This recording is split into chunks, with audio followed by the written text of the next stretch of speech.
25 मई को जो हमारे से किया गया है वो मैं कभी भूलूंगा नहीं।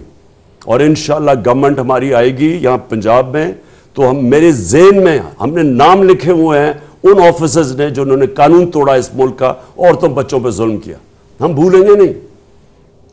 मैं आज वाज़ेह करता हूं कि हम कानून और आइन के बीच में हमेशा हमारी स्ट्रगल रही है। हम डेमोक्रेट्स हैं, हम जमहूरी लोग हैं, लेकिन अगर ये किया, अगर इनका ख्याल है कि पैसे लेके ये करेंगे तो ये मुल्क जाएगा श्रीलंका की तरफ।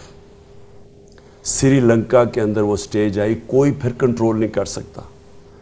जब तक एक पॉलिटिकल पार्टी लोगों को आइन के अंदर रखते हुए अपना पुरअमन एहतजाज करती है, जो इन्होंने हमारे से जुल्म किया 25 मई को पुरअमन एहतजाज के ऊपर जो इन्होंने किया, और अगर इसी तरह हम उसके हमेशा पुरअमन रहें, कानून के बीच में रहें, अपना राइट, हमारा हक होता है कि पुरअमन एहतजाज करना, तब तक तो हम चलते आ रहे हैं।